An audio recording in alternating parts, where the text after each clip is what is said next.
Buenas noches y bienvenidos a la edición central de Noticias Caracol.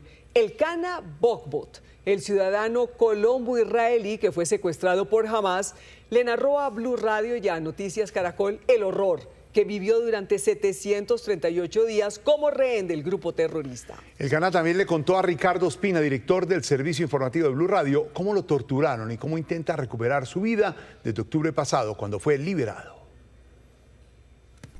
Vamos a recordar la historia. ¿Qué fue lo que pasó ese 8 de octubre cuando se produjo la incursión de Hamás en el sur de Israel? ¿Cómo sucedieron los hechos? Lo que puedo recordar del 7 de octubre fue que exactamente a las 6:30 de la mañana empezaron los misiles desde la franja de Gaza. Yo me encontraba con mis dos socios en la fiesta de Nova. Empezamos a tratar de ayudar a salir a la mayor cantidad de personas posible de las que estaban en el evento, pero lamentablemente no paraban ni los misiles ni los tiroteos. En medio del evento empezamos a ver personas que están regresando a la zona con heridas de bala. Empezamos a recibir llamadas de personas que estaban en la autopista 232 y allí ya estaban los terroristas de Hamás apuntando y disparando a todos los carros que se dirigían hacia esa zona. ¿Y qué le decían? ¿Cómo lo trataron en esos primeros momentos cuando es secuestrado Elkana? En el momento de mi secuestro me lastimaron con las armas, me maltrataron, cargaban las armas con mi pierna para poder hacer tiros al aire, así que me causaron unas heridas, no me dieron de comer durante las primeras horas y los primeros días, incluso sin poder tomar agua. Los primeros días fueron de no poder ir al baño, fue una humillación completa. ¿Cómo se imaginaba que eran sus días sin usted, estando secuestrado? Esa es la pregunta más difícil para mí, porque era la misma que me hacía todos los días y que me tenía al punto de volverme loco, el no saber qué pasaba con mi esposa, cómo estaba llevando la situación con mi hijo, con mis padres, cómo estaba mi familia, no tener información, no saber absolutamente nada. La incertidumbre frente a mi familia era lo más difícil, más allá de los golpes, más allá de la falta de comida. Elkana, ¿en algún momento pensó que no iba a regresar a abrazar a su esposa, a su hijo, a su familia? Siempre tuve fe de que iba a regresar. ¿Cómo fue el reencuentro, Elkana? ¿Cómo fue el abrazo con Rebeca, con su esposa, y el abrazo con su hijo? Ese fue el momento más emocionante de mi vida, después de 2 años sin tener contacto físico.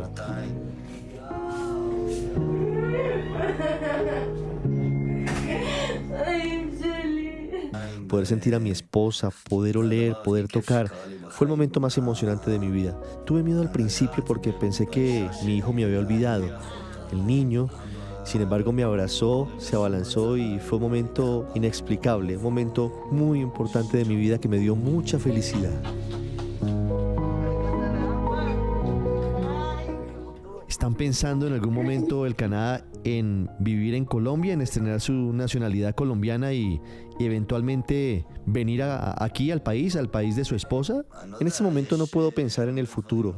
Estoy dedicado a mi recuperación interna, física y emocional por todo lo que viví. Este no es el momento para tomar esas decisiones. Seguramente lo hablaremos más adelante.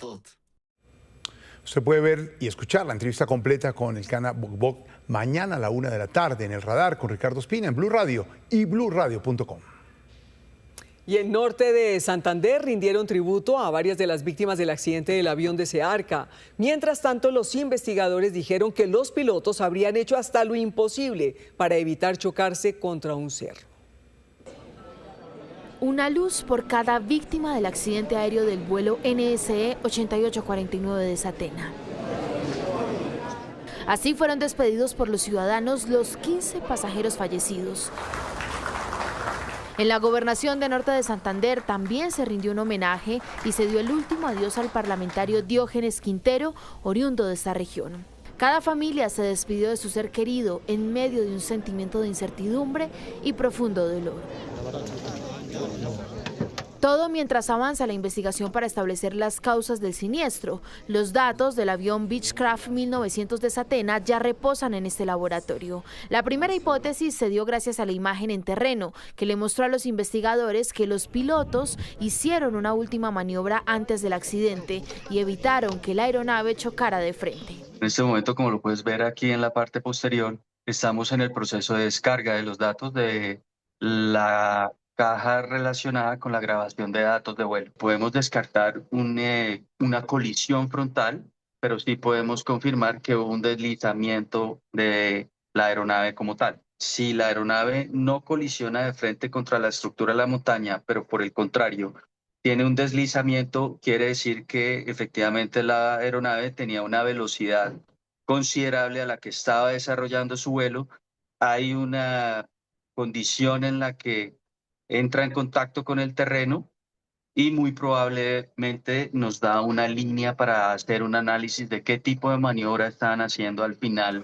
Las complejas condiciones de la zona, que regularmente presenta dificultades meteorológicas, son otro factor clave, aunque no hay registro de que el piloto hubiese solicitado ayuda antes de perder rastro de la aeronave. No hay un registro, no hay una evidencia donde podamos nosotros, de lo que hay de manera preliminar, afirmar que hubo una notificación de una emergencia en vuelo. Ahora deberán corroborar cuál habría sido el intento de maniobra por parte de la tripulación, que por la escasa distancia y la aparente velocidad ya tenía la montaña encima. Las líneas de investigación están enfocadas en revisar la parte técnica y humana sobre cómo se enfrentó la adversidad durante el vuelo. 2 colombianos que fueron contratados por una pareja de franceses fueron capturados en Bogotá. Los acusan de haberlos desaparecido hace 7 años para robarlos. En esta finca en Dordoña, al suroeste de Francia, fueron desaparecidos forzosamente Félix Blanc y una trabajadora suya, Nidia Clenet, el 1 de septiembre de 2019. 7 años llevan las autoridades tras la pista de los colombianos María Belcir Cubillos Durán y Carlos Arturo Ortiz Álvarez, señalados del crimen y quienes, según la policía, habían sido contratados como trabajadores de la finca y allí los desaparecieron y los robaron. Le hurtaron sus elementos, especialmente las tarjetas de crédito, las tarjetas débito, las cuales fueron utilizadas de manera descarada, cínica, en los países de España, Francia, pero también acá en Colombia. Durante años de seguimientos los captaron haciendo millonarias compras en joyerías, hoteles y sacando plata de cajeros electrónicos con las tarjetas de las víctimas. La utilización de estas tarjetas fueron fundamentales para hacer la trazabilidad, el seguimiento y lograr su ubicación acá en la ciudad de Bogotá. El Grupo de Operaciones Especiales en Policía Judicial y Antiterroristas planearon el operativo y una madrugada, bajo vigilancia por tierra y aire, los capturaron. El allanamiento fue en una casa en el sur de Bogotá. En el registro encontraron documentos franceses, celulares, tarjetas bancarias, facturas de compras, documentos extranjeros y el computador de una de las víctimas. Un juez los envió a la cárcel. En el Catatumbo asesinaron a 2 menores de edad que quedaron en medio de un enfrentamiento entre el ELN y las disidencias de las FARC. La niña de 16 años y el niño de 15 años de edad jugaban fútbol cuando quedaron en medio de la balacera en una cancha del corregimiento de Filo Gringo en el Tarra. Al Tambo, Argelia y López de Micay en Cauca entraron esta tarde más tropas. En las últimas horas llegaron 300 soldados que reforzarán las operaciones de control en el cañón del Micay, uno de los corredores usados por las disidencias para sacar coca al Pacífico. Los militares hacen parte de varias unidades élite del Ejército Nacional. Y tras los 400 ataques de grupos criminales con drones cargados con explosivos, el Ministerio de Defensa y la DIAN impusieron restricciones para su importación al país. Cerraron el tráfico postal y ahora los drones y sus repuestos solo podrán ingresar al país por la seccional de aduanas de Cartagena y el aeropuerto del Dorado de Bogotá. Además, a los compradores se les exigirá una declaración anticipada de importación. Noticia en desarrollo en Noticias Caracol. Y en su primera reunión del año, la Junta Directiva del Banco de la República aumentó las tasas de interés. Sí, señora, les explicamos cómo impacta esta decisión el bolsillo de los colombianos. El anuncio del gerente del Banco de la República sorprendió, no por el aumento de la tasa de interés, sino por el nivel de ese incremento. Incrementar en 100 puntos básicos la tasa de interés de política monetaria a 10.25%.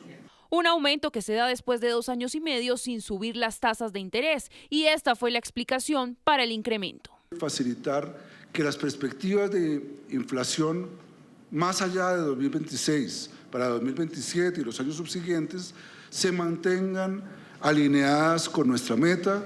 Decisión que no dejó muy contento al ministro de Hacienda, Germán Ávila, quien se mostró distante e inconforme. Aumentar la tasa de referencia solamente impacta el costo financiero de la producción. Pretenden evitar el crecimiento económico, contraer la economía. Esa tasa de referencia la usan los bancos para fijar el interés que le cobran a la gente cuando solicita un crédito de libre inversión, hipotecario para compra de vehículo, entre otros. El ciudadano le cueste más endeudarse. Y si me cuesta más endeudarme, lo que termino haciendo es accediendo a menos crédito. Como resultado del aumento bastante fuerte del salario mínimo, pues como una responsabilidad principal del Banco de la República es el control de la inflación, y hay una expectativa de que la inflación va a subir 1,5 puntos o 2 puntos porcentuales. Ellos reaccionaron con este aumento que, debo decir, fue más fuerte de lo que yo esperaba. Quienes vayan a solicitar en los próximos meses un crédito deben saber que el costo será mayor. El Ministerio de Hacienda anunció que por las condiciones cambiarias actuales, la disminución que tendrá el galón de gasolina el 1 de febrero ya no será de 300 pesos, sino que será de 500 pesos por galón. El gobierno anuncia adicionalmente que esta será la primera de varias reducciones en el precio de la gasolina. En más información, el año pasado cayó el desempleo en Colombia. Reporta el DANE que la tasa de desempleo promedio durante el año disminuyó desde el 10,2 hasta el 8,9%, es decir, cierra en un solo dígito. Sin embargo, analistas advierten que la informalidad sigue siendo alta, todavía por encima del 50%.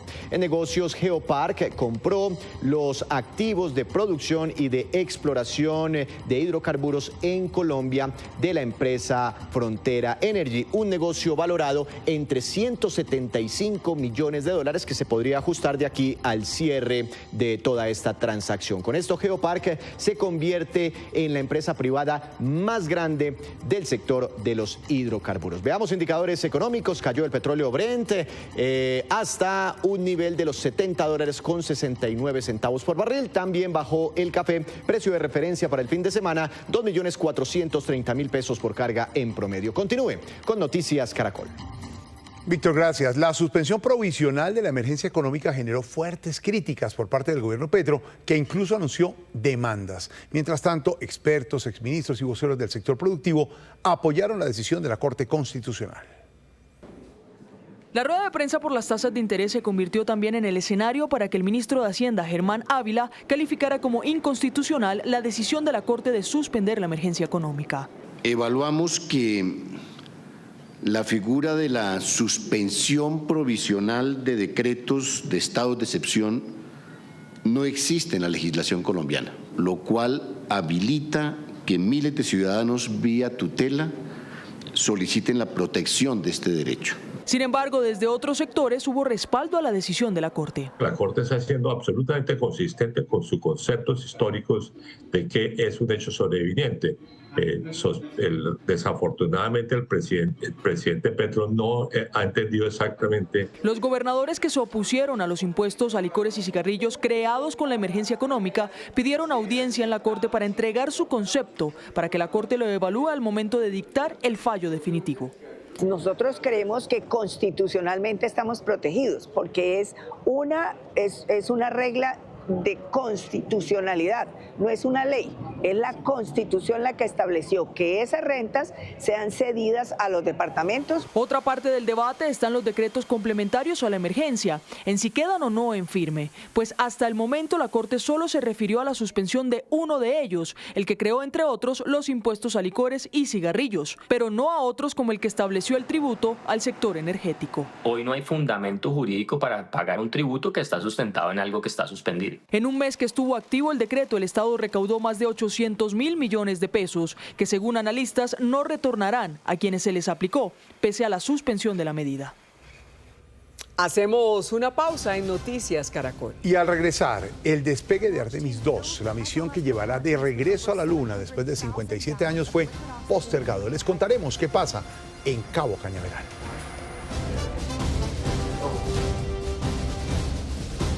Noticias Caracol. Buenas noches. Lo último llega desde Venezuela, donde la mandataria encargada, Delcy Rodríguez, anunció que el helicoide se convertirá en un centro social y deportivo. Dejará así la temida prisión de ser un centro de torturas, como había anticipado el presidente Donald Trump. Además, Delcy Rodríguez anunció una amnistía general para todos los presos políticos, para lo cual la Asamblea deberá aprobar una ley. Escuchémosla. Hemos decidido que las instalaciones del helicoide, que hoy sirven como centro de detención, se conviertan en un centro social, deportivo, cultural y comercial para la familia policial y para las comunidades aledañas. Quiero anunciar que hemos decidido impulsar una ley de amnistía general que cubra todo el periodo político de violencia política de 1999 al presente. Que sea una ley que sirva para reparar las heridas que ha dejado la confrontación política. Y en Estados Unidos, en Minneapolis, se concentran las nuevas protestas contra los operativos antiinmigrantes de ICE, protestas que se extenderán mañana a otras ciudades de Estados Unidos. Una huelga nacional fue convocada en Estados Unidos para protestar contra las acciones de los agentes federales de inmigración en Minnesota y en otras partes del país. En Minneapolis y otras ciudades, miles de personas marcharon como forma de protesta. Esta serie de iniciativas, llamada ICE Out, continuará de manera más amplia el sábado. Vine aquí para mostrar mi apoyo a la gente de Minneapolis que se está oponiendo al creciente autoritarismo de un gobierno fascista. Este es el momento en que finalmente hemos puesto contra las cuerdas a la administración Trump. Entre tanto, el Departamento de Justicia anunció este viernes que llevará a cabo una investigación sobre la muerte de Alex Pretti, el enfermero asesinado el sábado pasado por agentes federales. El anuncio representa un giro importante en la postura de la administración Trump respecto al caso. Estamos analizando todo lo que pueda arrojar luz sobre lo sucedido ese día y en los días y semanas previos.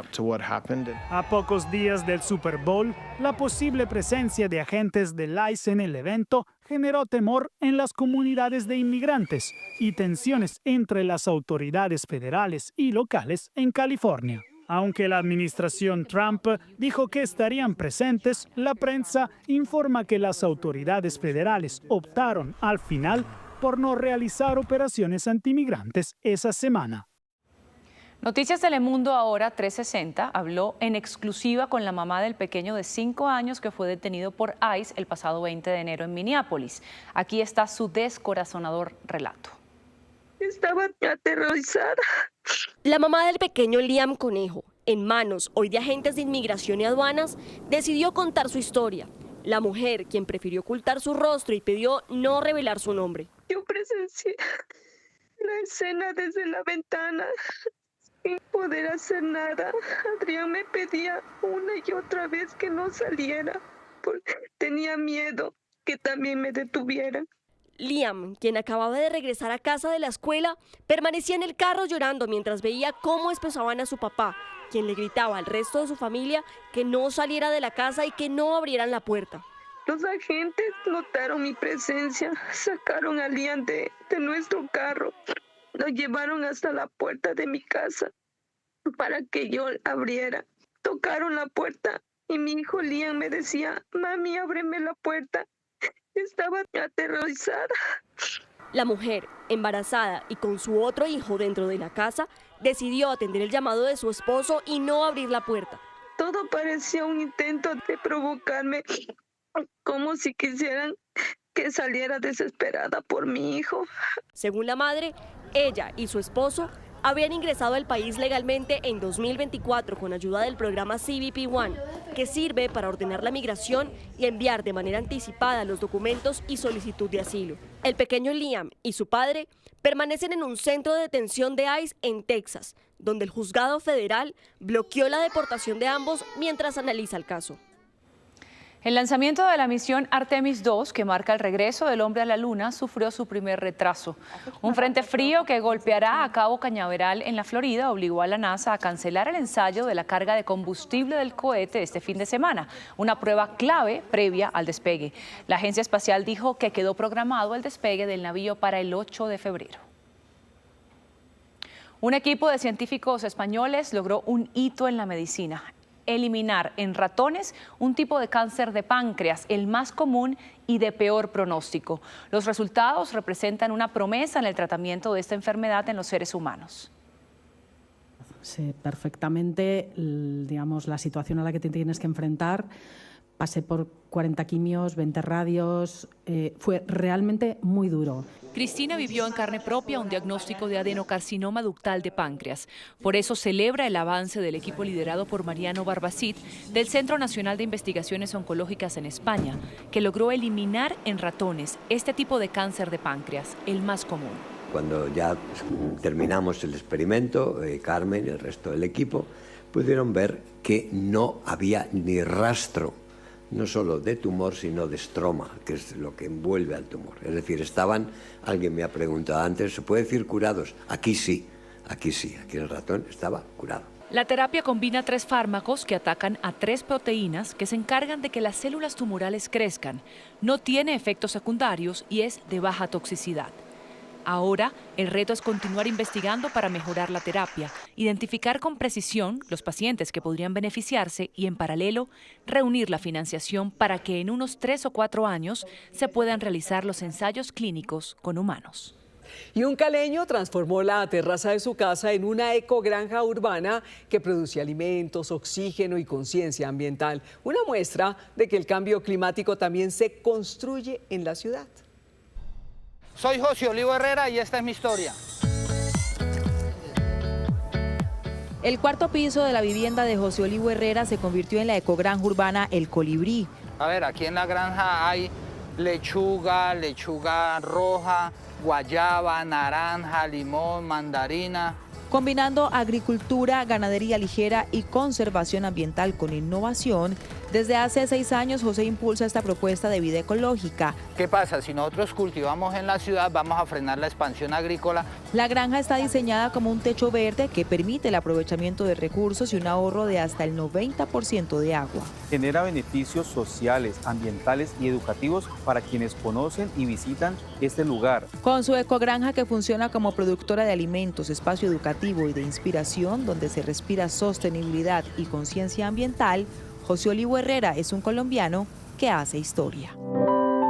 La exposición Maestros en la Galería del Museo reúne el trabajo de los más destacados artistas colombianos del siglo XX. Plan para los amantes del arte este fin de semana en Bogotá.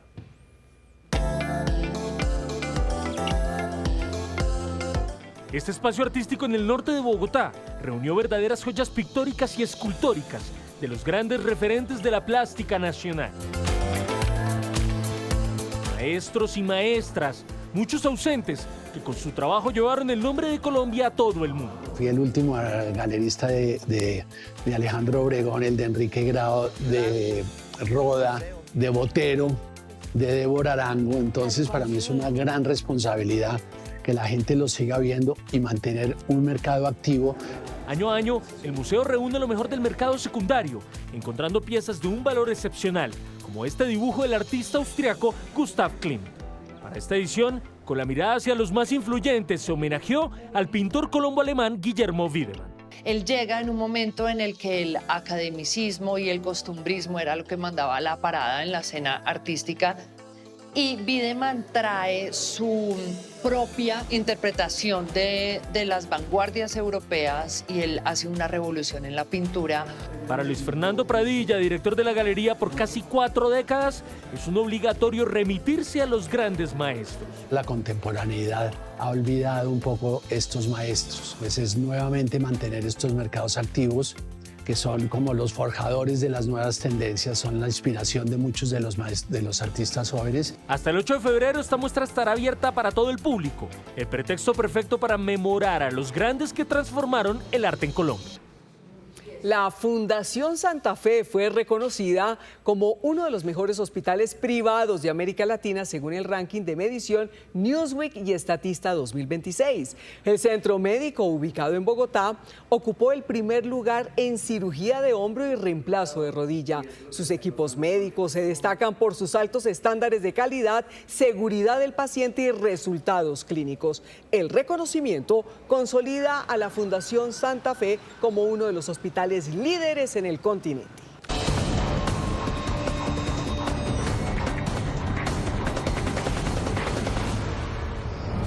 Buenas noches y bienvenidos al Código Caracol.